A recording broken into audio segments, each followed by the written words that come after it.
Hello friends, welcome to BPSC दर्पण।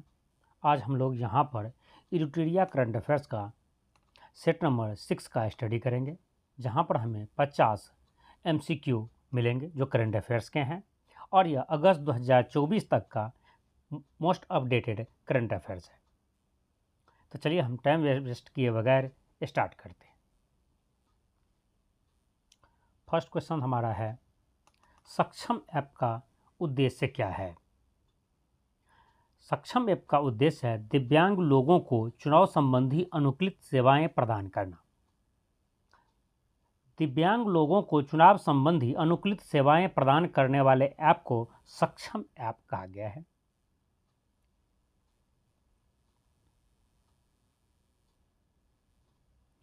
निम्नलिखित कथनों पर विचार करें, सत्य कथन का चयन करें। अभिनेत्री संजना सांधी को स्पेस इंडिया का नया ब्रांड एम्बेसडर नियुक्त किया गया है। यह सही है। स्पेस इंडिया का जो नया ब्रांड एम्बेसडर है, यह संजना सांधी को नियुक्त किया गया है। दिनेश कुमार त्रिपाठी को भारत पे का नया सीईओ नियुक्त किया गया है। यह गलत है, क्योंकि दिनेश कुमार त्रिपाठी को भारत पे का सीईओ नहीं नियुक्त किया गया है। भारत पे का जो सीईओ थे, पहले कार्यवाहक सीईओ थे, उसे ही पुनः नियुक्त किया गया है सीईओ। उसका नाम है नलिनी नेगी।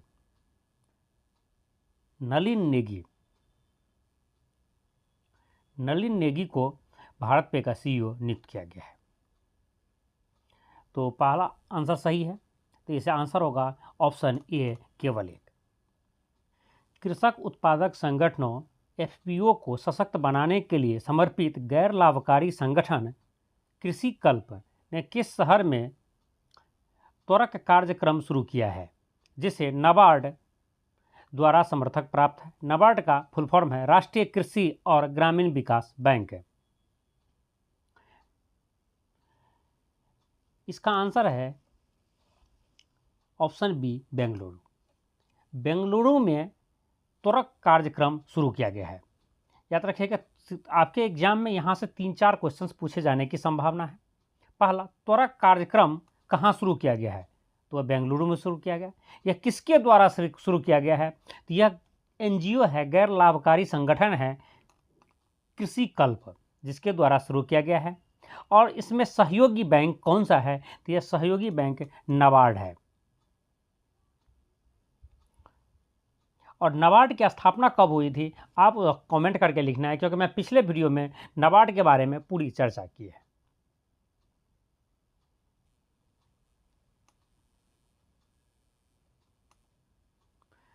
पहला रेनबो अंतर्राष्ट्रीय पर्यटन सम्मेलन कहाँ आयोजित किया गया है? यह काठमांडू में आयोजित किया गया है। इस क्वेश्चन को आप भिविया कर ले, क्योंकि इसके रीजन है यह एक पहली बार हुआ है, और दूसरी चीज़ यह हमारे पड़ोसी देश में हुआ है। रेनबो अंतर्राष्ट्रीय पर्यटन सम्मेलन काठमांडू में हुआ है।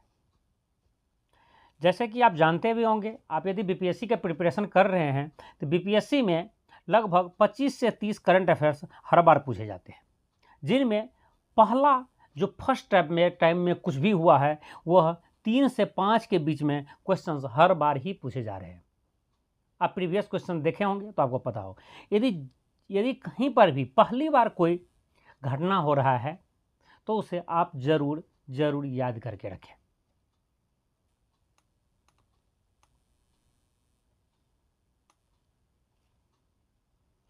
नेक्स्ट है, संयुक्त राष्ट्र जनसंख्या कोष यूएनएफपीए ने के state of world population report के संबंध में निम्नलिखित कथनों पर विचार करें। संयुक्त राष्ट्र जनसंख्या कोष के द्वारा जो रिपोर्ट जारी किया गया है, उस पर आपको विचार करना है। आपके पास 3 ऑप्शन है, देखना है कौन सा सही कौन गलत है। जो असत्य कथन है उसको आपको टिक करके आंसर करना है। देखते हैं। भारत की कुल जनसंख्या का 68% हिस्सा 15 से 64 वर्ष की आयु के बीच है। यह सही है। भारत में पुरुषों की जीवन प्रत्याशा 71 वर्ष और महिलाओं का जीवन प्रत्याशा 74 वर्ष है। यह भी सत्य है। वर्ष 2006 से 23 के बीच भारत में बाल विवाह 33% हुआ है। यह गलत है।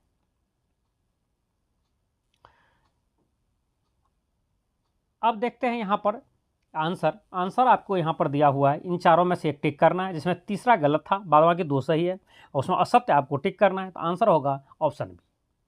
एक बार उसे रिवाइज कर लेते, क्योंकि यहाँ से क्वेश्चंस आने की संभावना आपके एग्जाम में है।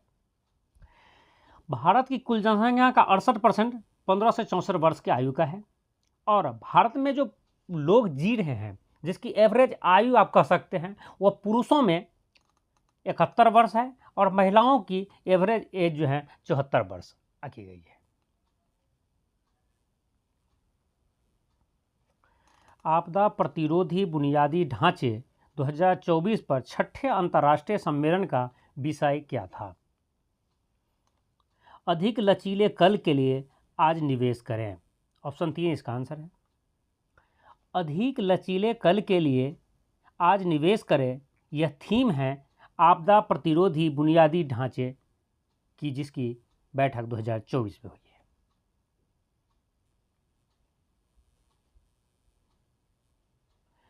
चर्चा में रहे अनुच्छेद 244A संबंधित है, यह असम राज्य से संबंधित है।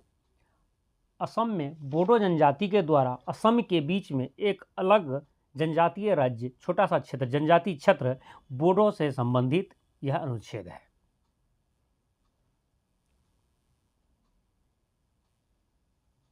निम्नलिखित कथनों पर विचार करें और जो असत्य है उसे सिलेक्ट करें। हाल ही में विश्व व्यापार संगठन WTO द्वारा जारी डिजिटल सेवा निर्यात रैंकिंग में भारत चौथे स्थान पर है।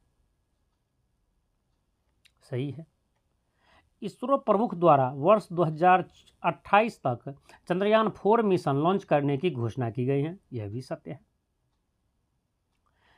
WTO ने जो डिजिटल निर्यात रैंकिंग है डिजिटल सेवा की, जो हम कह सकते हैं सॉफ्टवेयर की, डिजिटल माध्यम से हम जो भी चीज़ प्रोडक्ट बनाते हैं, सॉफ्टवेयर जनरली बनाते हैं डिजिटल माध्यम से, और कई चीज़ बनाया जाता है, उसके निर्यात में भारत चौथे स्थान पर है।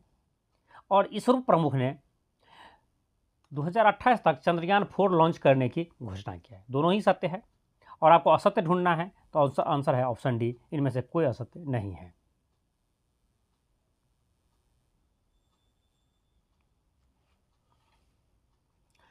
निम्नलिखित कथनों पर विचार करें, सत्य कथन यहाँ से ढूंढना है। देख लेते क्या क्या सत्य है इसमें। खबरों में रहे कालेसर वन्यजीव अभयारण्य का संबंध हरियाणा राज्य से है। अंकटाड द्वारा जारी रिपोर्ट के अनुसार 2023 में भारतीय सेवा क्षेत्र का निर्यात 11.4 से बढ़कर $345 बिलियन हो गया है। ये दोनों ही कथन सत्य हैं, क्योंकि कालेसर वन्यजीव अभयारण्य हरियाणा में है। आप जैसे कि जानते हैं, आपके एग्जाम में सीधा से ये क्वेश्चन उठा के पूछे जा सकते हैं, कालेसर वन्यजीव अभयारण्य कहाँ पर है? तो यह हरियाणा राज्य में है। और यहाँ पर अंकटाड द्वारा जो रिपोर्ट जारी किया गया है, उसमें भारत का जो भारतीय सेवा क्षेत्र में जो निर्यात हुआ है भारत का, वो 11.4% की उसमें वृद्धि हुई है, और जो बढ़कर अब $345 बिलियन का हो गया है।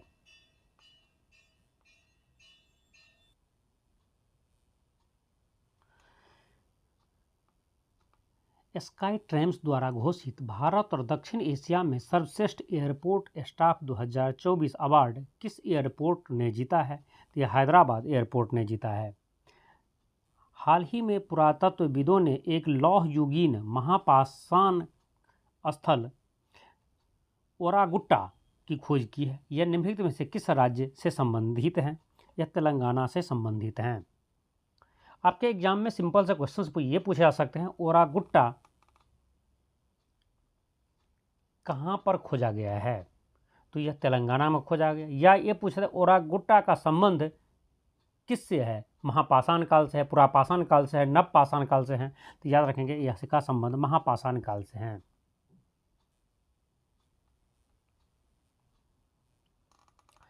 चर्चा में रहा शैम्पेन जनजाति के संदर्भ में निम्नलिखित कथन सही हैं, उसे आपको चूज करना है, नीचे आंसर देना है। शैम्पेन जनजाति जो अंडमान निकोबार में पाया जाता है। चलिए आगे देखते हैं क्या क्या ऑप्शन है। शैम्पेन जनजाति ने पहली बार लोकसभा चुनाव में वोट डाला है, यह कथन सत्य है। यह जनजाति ग्रेट निकोबार द्वीप के सघन उष्णकटिबंधीय वर्षा वनों में निवास करती हैं, यह भी सत्य है। 2011 के जनगणना के अनुसार शैम्पेन जनजाति की अनुमानित जनसंख्या 229 है, यह भी सही है, मतलब तीनों ही सही है। शैम्पेन जनजाति ग्रेट निकोबार द्वीप पर रहते हैं। पहली बार या 18वीं लोकसभा का जो चुनाव हुआ था, 18वीं जो इस साल 2024 में हुआ था, पहली बार उसमें वोट डाले हैं। उससे पहले आज तक शैम्पेन जनजाति के लोग कभी भी वोट नहीं डाले थे, पहली बार वो लोकसभा के लिए वोट डाले हैं। और इसकी जो टोटल जनसंख्या है 229 है 2011 के जनगणना के अकॉर्डिंग। तीनों ही कथन सत्य हैं, तो यहाँ पर आपका आंसर हो जाएगा ऑप्शन डी, उपयुक्त सही। उपयुक्त सभी सही आंसर है। हाल ही में लोकसभा चुनाव संपन्न हुए, बताया कि पहली बार किस जनजाति ने लोकसभा चुनाव में त्रिपुरा के मतदाता के तौर पर मतदान किया है? तो वह जनजाति है ब्रू जनजाति। देखिए यहाँ पर दो क्वेश्चन आपके सामने हैं। एक शैम्पेन जनजाति है जो पहली बार लोकसभा में वोट दिया है, जबकि दूसरा ब्रू जनजाति है जो इससे पहले वोट तो डाला था बट त्रिपुरा के मतदाता के रूप में पहली बार वोट ब्रू जनजाति। तो यदि आपके एग्जाम में इस टाइप के क्वेश्चंस आ जाए तो आपको कन्फ्यूज नहीं होना है। ब्रू जनजाति भी इस बार वोट डाला है, लेकिन वो त्रिपुरा के मतदाता के रूप में, उससे पहले भी उन्होंने वोट डाला था। जबकि शैम्पेन जनजाति पहली बार वोट डाला है जो ग्रेट निकोबार द्वीप पर रहते हैं।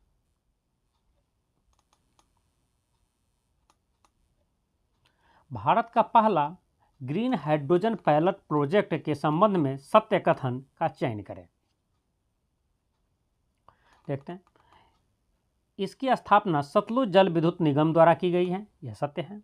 इसे हिमाचल प्रदेश के Nathpa Jhakri hydro power station में स्थापित किया गया है, यह भी सही है। यह परियोजना प्रतिदिन 8 घंटे में 14 किलोग्राम हरित हाइड्रोजन का उत्पादन करेगा, यह भी सत्य है। इस क्वेश्चन को भी आप VVI कर लीजिए। क्यों कर लीजिए, उसके पीछे रीजन ये है कि यह पहली बार हुआ है, पहला ग्रीन हाइड्रोजन पावर प्रोजेक्ट है इसलिए। और इसका स्थापना कौन किया है? तो सतलुज जल विद्युत निगम द्वारा किया गया है। और यह Nathpa Jhakri hydro power station में स्थापित किया गया है जो हिमाचल प्रदेश में है। और प्रतिदिन 8 घंटे में 14 किलोग्राम हरित हाइड्रोजन का यह उत्पादन करेगा। ये 3-4 पॉइंट आपको याद रखना है और इसके अकॉर्डिंग आपका आंसर होगा इसमें भी ऑप्शन डी, उपयुक्त सभी।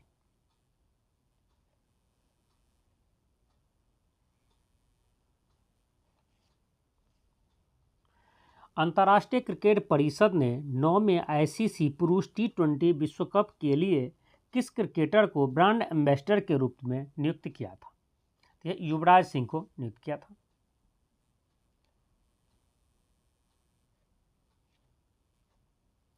हाल ही में केंद्र सरकार ने किस राज्य में भारत के पहले पूर्ण विकसित विंझिजम पोर्ट को ट्रांसशिपमेंट पोर्ट के रूप में संचालित करने की स्वीकृति दे दी है? दे दिया है केरल में। आपसे एग्जाम में सिंपल से यह क्वेश्चन से पूछ देता है विझिंझम पोर्ट किस राज्य में है, तो इसका आंसर होगा केरल राज्य में।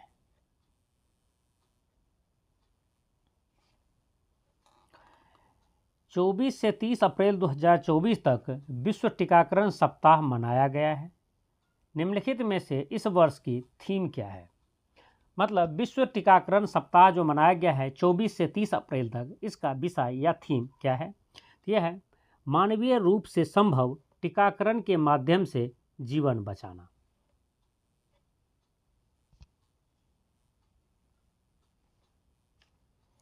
हाल ही में खगोलविदों द्वारा मिल्की वे आकाशगंगा में सबसे बड़े स्टेलर ब्लैक होल की खोज की गई है। इसका नाम क्या रखा गया है? इसका नाम रखा गया है GAIA BH3। हाल ही में खबरों में रहा फणिगिरी बौद्ध स्थल किस राज्य में स्थित हैं? यह तेलंगाना राज्य में स्थित हैं। फणिगिरी एक बौद्ध स्थल है जो तेलंगाना में है।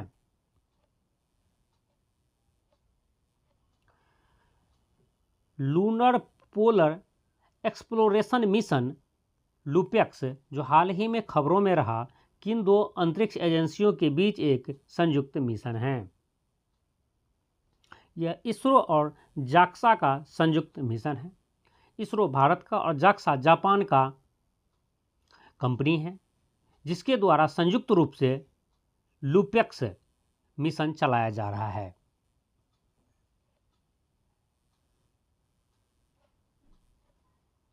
हाल ही में किस देश में नई स्वर्ण समर्थित मुद्रा जिग शुरू की गई है? इसका आंसर आप लोग कमेंट्स करके दे सकते हैं, क्योंकि मैं अपने पिछले ही वीडियो में इसके ऊपर डिटेल चर्चा की है। चलिए फिर भी मैं आपको बता दूं, आपके पास ऑप्शन है नाइजीरिया, जिम्बाब्वे, सेनेगल और तंजानिया। अब तक आप कमेंट्स कर चुके होंगे, मैं आपको आंसर बताता हूं। यहाँ देश है जिम्बाब्वे।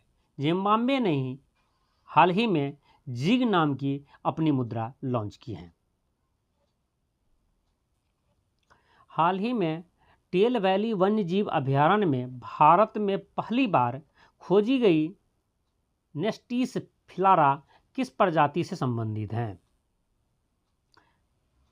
नेस्टिस फिलारा जो है यह तितली प्रजाति से संबंधित है और यह टेल वैली वन्यजीव अभयारण्य में खोजी गई है और यह पहली बार दिखी है।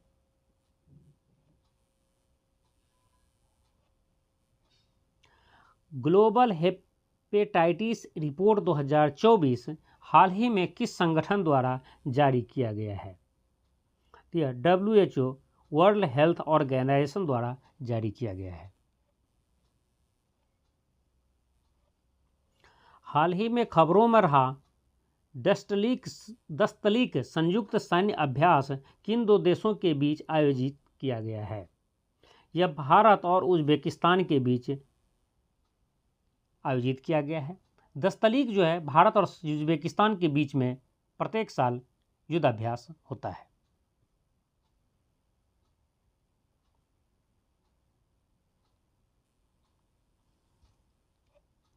हाल ही में खबरों में रहा VA रेसनेस्ट 50 क्या है? यह एक AI उपकरण है जो भ्रूण की हृदय गति की भविष्यवाणी कर सकता है। ऑप्शन ए आपका आंसर है।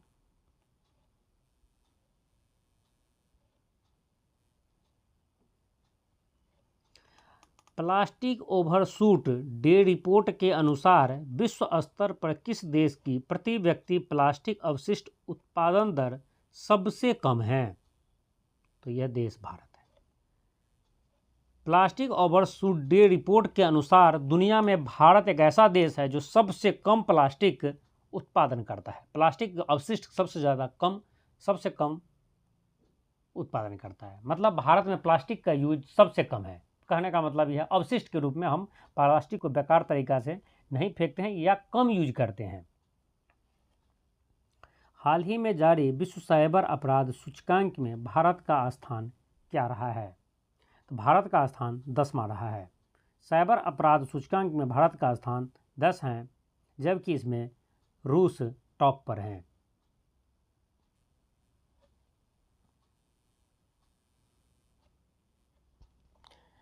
निम्नलिखित में से कौन सी रिपोर्ट अंतर्राष्ट्रीय मुद्रा कोष द्वारा प्रकाशित की जाती है? विश्व आर्थिक आउटलुक ये प्रकाशित की जाती है। वैश्विक वित्तीय स्थिरता रिपोर्ट यह भी प्रकाशित की जाती है। राजकोषीय मॉनिटर रिपोर्ट यह भी प्रकाशित की जाती है। अंतर्राष्ट्रीय मुद्रा कोष IMF के द्वारा ये तीनों ही रिपोर्ट प्रकाशित की जाती हैं। विश्व आर्थिक आउटलुक, वैश्विक वित्तीय स्थिरता रिपोर्ट और राजकोषीय मॉनिटर रिपोर्ट। इसलिए आंसर है ऑप्शन डी 1, 2, 3 तीनों।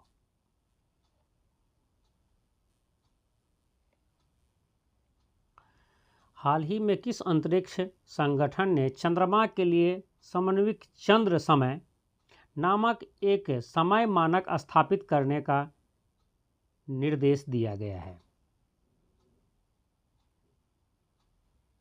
तो वह एजेंसी है, अंतरिक्ष संगठन है नासा।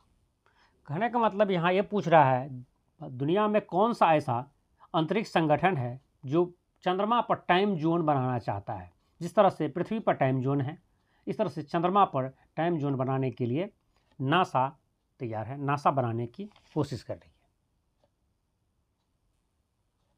हाल ही में किस देश ने पहला अंगारा A5 अंतरिक्ष रॉकेट लॉन्च किया है? तो वह देश है रूस।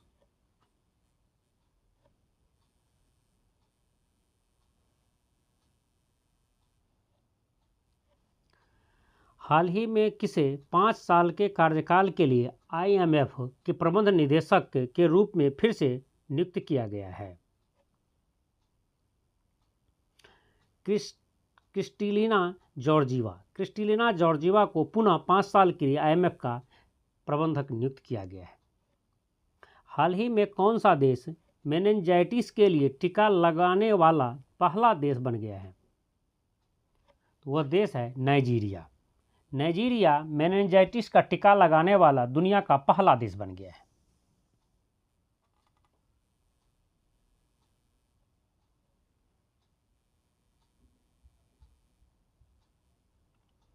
हाल ही में इसरो ने किस वर्ष तक मलबा मुक्त अंतरिक्ष हासिल करने का निर्णय लिया है? यह आंसर आपको 2030 तक। इसरो द्वारा यह निर्णय लिया गया है कि वह अंतरिक्ष को कचरा मुक्त कर देगा। अंतरिक्ष में जो कचरा है, जो अलग अलग मिसाइल रॉकेट की, अलग अलग अंतरिक्ष यान की, या वहाँ पर विद्यमान जितने ISS है, इंटरनेशनल स्पेस एजेंसी स्टेशन है, उन सब से जो भी कचरा निकलते हैं वो अंतरिक्ष में ही फैल रहे हैं। तो इसरो ने यह लक्ष्य रखा है कि हम 2030 तक अंतरिक्ष को कचरा मुक्त कर देंगे। क्या यह संभव है? आप कमेंट्स करके बता सकते हैं। हाल ही में प्रेम सिंह तवांग किस हिमालयी राज्य के मुख्यमंत्री बने हैं? तो यह सिक्किम के मुख्यमंत्री बने हैं।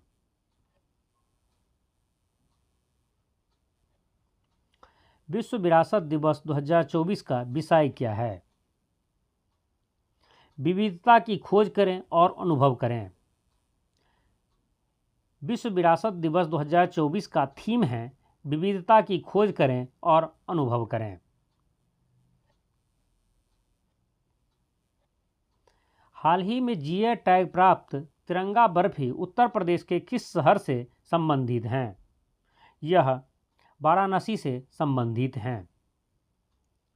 यदि आप UP PCS या UP के किसी अदर एग्जाम की प्रिपरेशन कर रहे हैं तो इसे VVI कर लें, और यदि आप अदर किसी एग्ज़ाम की भी तैयारी कर रहे हैं तब भी आप उसे इम्पोर्टेंट समझें, क्योंकि यहाँ पर से 2-3 क्वेश्चंस आपको मिलने वाला है।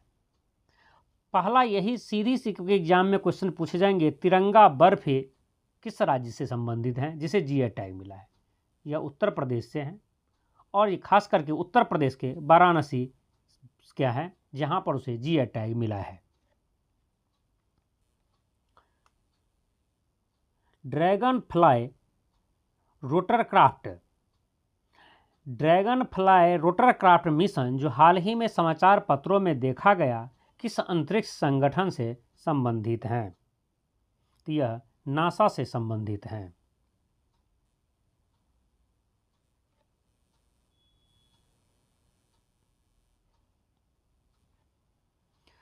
मोंटरुआंग में हाल ही में विस्फोट हुआ जिससे राख का बादल आकाश में 1 मील ऊपर तक फैल गया। मोंटरुआंग कहाँ स्थित है? यह इंडोनेशिया में स्थित है। मोंटरुआंग इंडोनेशिया में स्थित एक ज्वालामुखी है जो कुछ ही दिन पहले उसमें विस्फोट हुआ है। हाल ही में जापान भारत समुद्री अभ्यास 2024 कहाँ हुआ है? यह योकोसुका जापान में हुआ है, और शॉर्ट में उसे GMAX कहा जाता है। GMAX का फुल फॉर्म है जापान इंडिया मैरीटाइम एक्सरसाइज।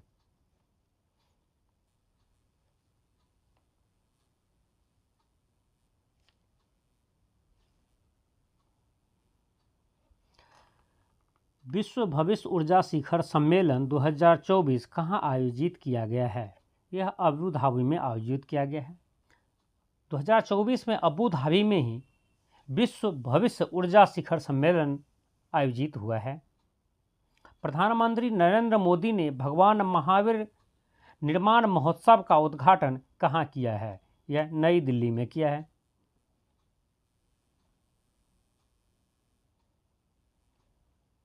किस देश ने हाल ही में ड्रग उपयोग में वृद्धि के कारण राष्ट्रीय आपातकाल की घोषणा किया है? यह देश है Sierra Leone.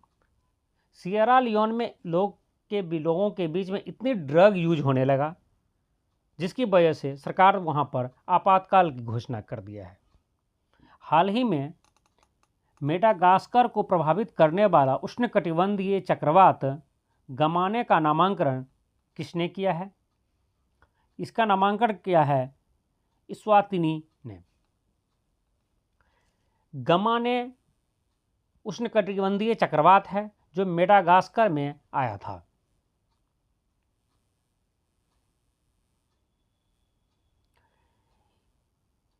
Economist intelligence unit EIU द्वारा जारी व्यावसायिक वातावरण रैंकिंग के अनुसार कौन सा देश व्यापार करने के लिए दुनिया का सर्वश्रेष्ठ स्थान माना जाता है? तो वह देश है सिंगापुर।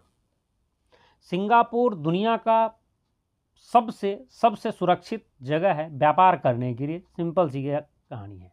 यदि आपसे एक क्वेश्चन पूछा जाए दुनिया में व्यापार की दृष्टि व्यापार करने के लिए सबसे अच्छा जगह, सबसे अनुकूल जगह कौन सा है, तो वह है सिंगापुर। और यह कौन बताया है? इकोनॉमिक्स इंटेलिजेंस यूनिट द्वारा बताया गया है।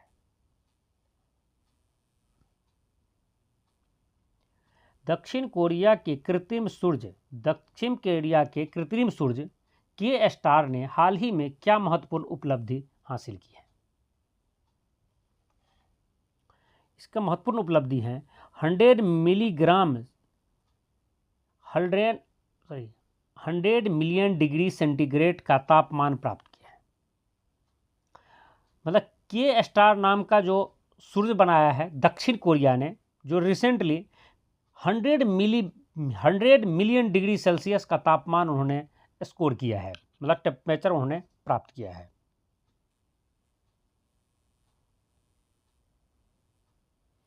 यूरोपीय संघ ने हाल ही में किस देश में मनोरंजक कैनाबिस के उपयोग को वैध कर दिया है? तो वह देश है जर्मनी।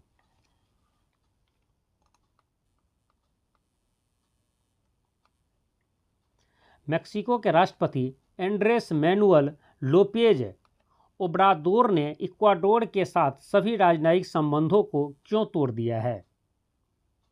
क्योंकि क्यूटो में मेक्सिको के दूतावास में पुलिस प्रवेश करने के बाद, मतलब मेक्सिको के दूतावास में जो है ना पुलिस प्रवेश कर गया था, जिसकी वजह से मेक्सिको ने इक्वाडोर के साथ अपना सारे राजनयिक संबंध तोड़ लिए हैं। यदि यह वीडियो आपको यूजफुल लगा हो तो उसे लाइक कर दीजिए, अपने फ्रेंड्स को शेयर कर दीजिए, और आप इस चैनल पर नए हैं और इसी तरह के वीडियो देखना चाहते हैं तो आप हमारे इस चैनल को सब्सक्राइब कर लीजिए। जय हिंद।